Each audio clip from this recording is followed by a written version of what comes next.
Bonjour, c'est des maths revient de vacances. Ouais, un peu bronzé, un peu fatigué.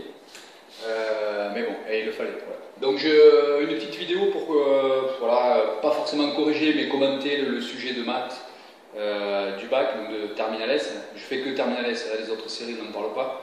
Vous savez pourquoi. Voilà, donc l'idée c'est de le commenter, de faire comprendre surtout aux gens et aux parents que évidemment c'était pas si compliqué que ça. Et qu'avoir en dessous de 15 c'est catastrophique, et même un élève qui a 19 on ne peut pas savoir s'il est fort en maths. Donc voilà comment c'était articulé. Donc il y avait des probas de l'espace, un exode de fonction qui était en balance avec l'exode arithmétique de spécialité, et encore un exode de fonction avec du blabla. Donc déjà c'est un sujet où il n'y a rien, absolument rien sur les complexes et sur les intégrales. Ça n'a pas du tout été évalué ça. Autre chose aussi qui est assez énorme, c'est-à-dire que les élèves de spécialité maths n'ont pas été évalués sur les suites. Puisque les suites, il y en avait dans cet exode de fonction que n'ont pas fait les spé maths. Donc les spé maths n'ont pas fait de complexe, n'ont pas fait d'intégration, n'ont pas fait de suite dans l'évaluation. Super. Quant aux non-spé, ils n'ont quand même pas été évalués sur les complexes et sur l'intégration, puisqu'il y a eu 2 exos de fonctions. Bon, alors celui-là, vous allez le voir, on va l'expliquer. Il y avait du blabla, mais bon, c'était un peu de la gnognotte. Donc bref, un sujet de bac un peu comme l'an passé, c'est-à-dire un exo de proba déjà noté sur 6. Et vous voyez que c'est l'exo qui vaut le plus de points, donc déjà ça dit des choses sur le fait qu'on veut que tout le monde obtienne ce bac, hein, puisque les probas c'est la partie la plus simple et la plus nulle, et en plus c'est la partie la plus notée, hein, donc par définition, déjà ça part bien. Alors l'exo des probas, il n'y a aucune difficulté, hein, un arbre, une probabilité totale à calculer, une probabilité conditionnelle à calculer, voilà, ça c'est la partie A. La partie B, on a un intervalle de confiance à calculer, voilà, du B à A. Et on a quand même une amplitude d'échantillons à calculer. Bon, alors il y a certains élèves de S, parce qu'ils sont en très grande difficulté et que le niveau est bas, qui n'ont peut-être pas fait celle-là. Bon, c'est une égalité, une équation pourrie pour trouver A, trouver l'amplitude trouver petit n connaissant l'amplitude, mais enfin il n'y a aucune difficulté. C'est un classique, hein, ça tombe souvent au bac, cette question tombe même en ES, donc il n'y a pas de difficulté. La partie C, donc c'est sur les probas, la loi exponentielle. Alors comme chaque fois sur la loi exponentielle, il rappelle le savoir, hein, pour les cocolanistes qui ne le sauraient pas ou qui n'auraient pas rentré dans la machine à calculer. Voilà, une première question graphique, donc sans intérêt, interpréter la probabilité de t inférieur ou égal à A, c'est nul. Pareil, montrer que P de t inférieur à grand t est égal à 1 moins exponentielle moins lambda t, c'est pile la formule, hein, donc pas savoir faire ça, c'est la catastrophe. Et un dénuement de limite, bon bref, c'est vraiment du flambi. Ensuite, la deuxième question, c'est trouver lambda tel que, ouais, un classique. Et partie 3, pareil, une probabilité avec une loi expo à calculer. Une probabilité conditionnelle, donc c'est la durée de vie sans vieillissement. Je ne pense pas qu'à ce stade-là, il demande de la redémontrer, hein, je pense que ce n'est pas nécessaire. Et une espérance, enfin du classique. Voilà. Donc du classique, il n'y a absolument rien de compliqué, rien, du basique. Et donc 6 points dans l'escarcelle. Exercice 2, c'est un vrai faux sur l'espace, aucune difficulté. Aucune difficulté, on a déjà la moyenne. Alors si on rentre dedans, bon, il y a 4 affirmations, c'est nul. La première, montrer que les 3 points sont alignés, un vecteur collinaire, c'est de la seconde. Ensuite, il faut montrer qu'un vecteur est normal au plan. Bon, ben, on utilise les vecteurs A, B, AC déterminés dans la question E. Voilà, il faut démontrer qu'une droite, on a une intersection droite-plan classique, intersection de droite classique, il y a plusieurs façons de le faire. Aucune difficulté. Donc on a déjà la moyenne, là, si c'est 4, 10. Le troisième exo, je vais d'abord parler de l'obligatoire, donc l'exo sur les fonctions. Donc on a une fonction log, voilà, il n'y a aucune difficulté, on a une équation à résoudre très simple, on a un tableau de variation qui est donné et qu'il faut justifier. Donc ça veut dire qu'il faut quand même aller chercher la dérivée, justifier le signe de la dérivée, justifier qu'elle est croissante et aller chercher juste la limite à moins l'infini, puisqu'en plus l'infini c'est la plus compliquée à faire, mais évidemment ils n'ont pas demandé. Voilà. Troisième question, il faut montrer que f de x appartient à l'intervalle, c'est juste utiliser le théorème de seconde, d'accord, de seconde, voilà.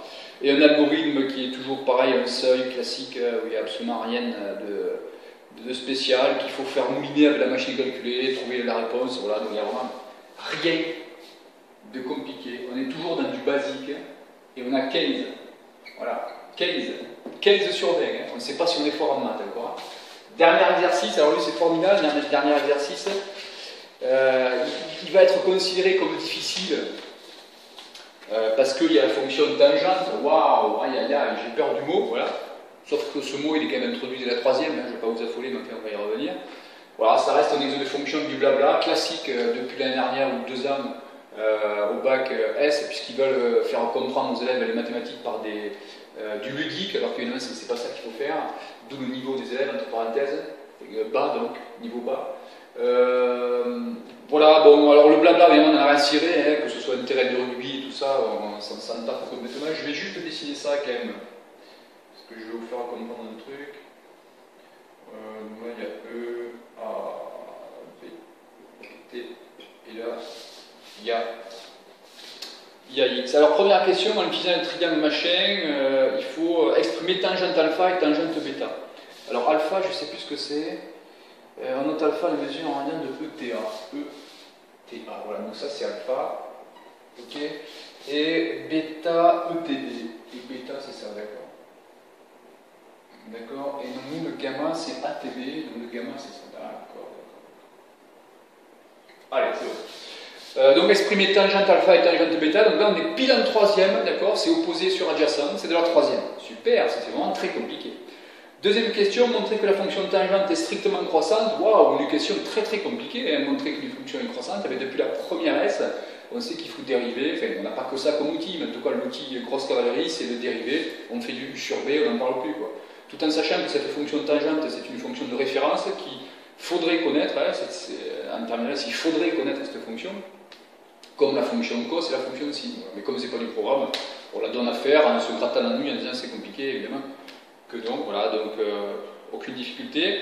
La question 3, pareil, donc on vous donne la formule de tangente A moins B, puisque c'est une formule du supérieur, et il faut montrer une égalité en se servant bien sûr de cette formule. Alors maintenant, le dernier abruti, s'il ne comprend pas voilà, que gamma, là, d'accord, c'est égal à ça moins ça, bon, ben là, enfin, c'est la catastrophe, d'accord, c'est un CM2 le comprend, hein. L'angle qui est ici, là, qui est assuré ici en bleu, mais évidemment, il est égal à l'angle vert, à tout ça, d'accord? Merde. Tout ça, moins l'angle rouge. Donc le bleu, c'est le vert moins le rouge. Ben oui. Voilà, donc une fois qu'on a compris ça, évidemment, du coup, on se retrouve avec tangente gamma, qui est égale à tangente bêta moins alpha. Et on retrouve la formule tangente à moins b, on l'utilise, on tombe dessus, c'est nul, quoi. C'est-à-dire l'élève qui n'a pas fait... L'élève qui n'a pas fait l'exercice 3, ça craint quand même, hein, ça ne va pas du tout. Ouais. Heureusement j'espère qu'il va faire médecine l'année prochaine, hein, qu'il ne va pas faire des sciences. Hein. Et encore, médecine, ça craint parce qu'après il va nous soigner. Quoi. La question 4, alors la question 4 elle peut un peu gêner. Alors il faut bien entendre que la question 4 c'est le niveau de première, hein, d'accord. Simplement un peu gêné parce que les élèves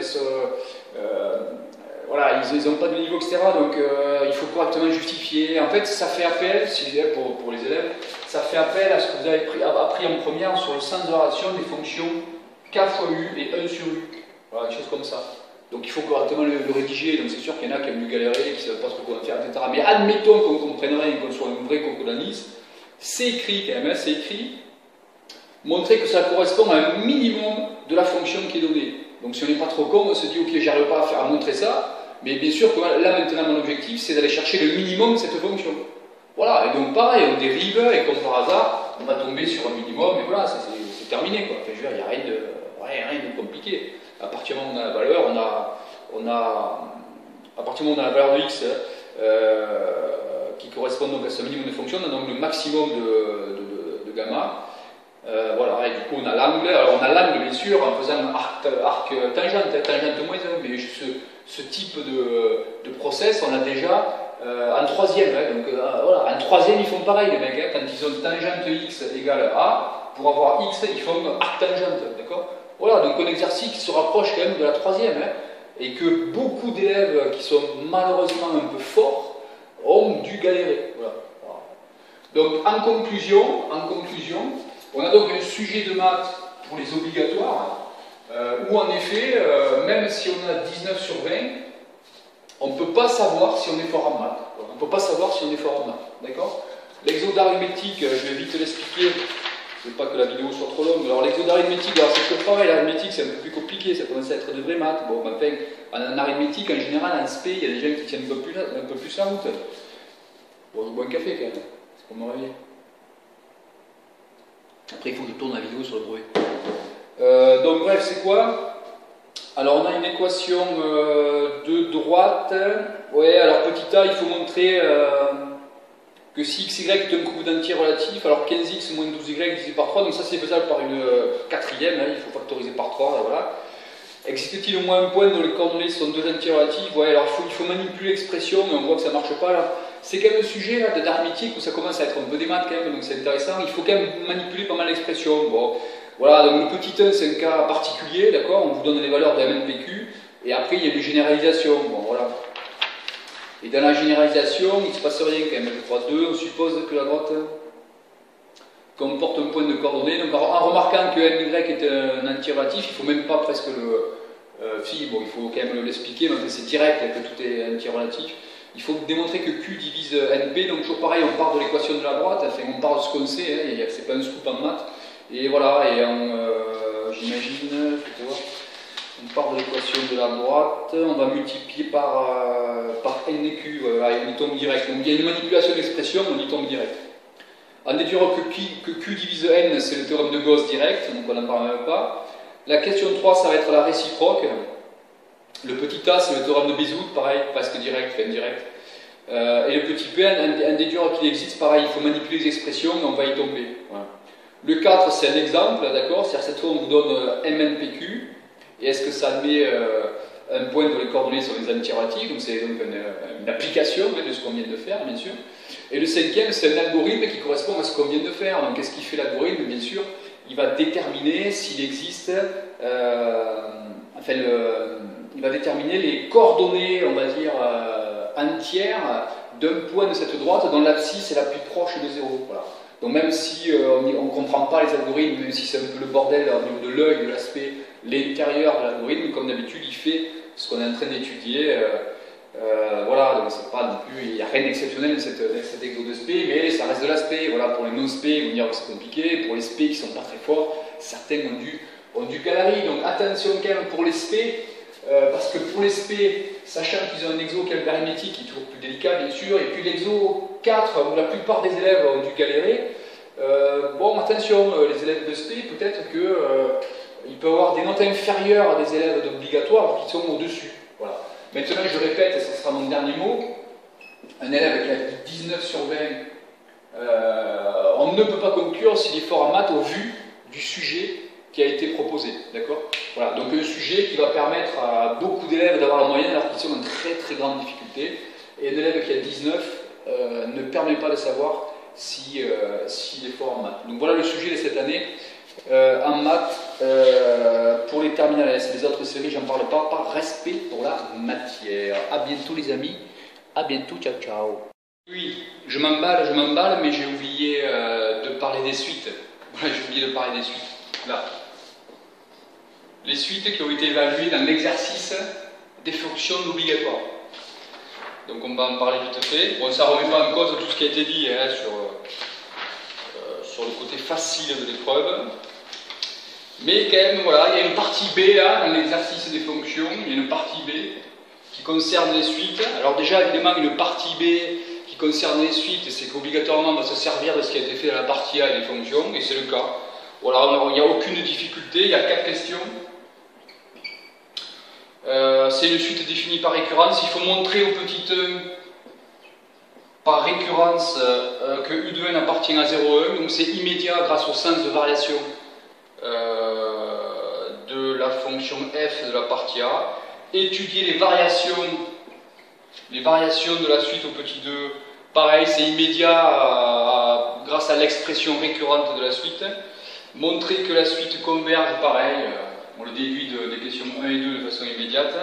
On note L la lumière. On admet que L vérifie f de L égale L, donc il n'y a même pas à justifier que f de L égale L pour simplifier les choses.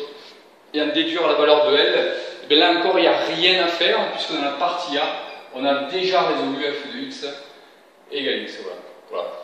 Désolé, j'ai oublié de parler de ça, je me suis un peu emballé. Mais voilà, donc il n'y a aucune difficulté. Hein, donc on n'a pas l'exercice des fonctions en obligatoire sur 5 points, il n'y a aucune difficulté, que ce soit sur la partie A avec les fonctions eux-mêmes ou la partie B avec les suites. tout se déduit facilement. Voilà pourquoi on arrive à 15 points faciles. Et dans l'exercice 4, vous avez compris qu'admettons que les élèves, parce qu'attention, les mathématiques, c'est justifier tout correctement et rédiger correctement, hein, mais au bac, on n'en est pas là, hein, ils ne demandent pas tout ça. Hélas, il faudrait, bien sûr, sinon c'est faux. Voilà, donc on va dire que là, il faut au moins avoir 4, quoi. Ne pas avoir 4 sur 5 à ça, c'est grave, hein, c'est grave. Hein.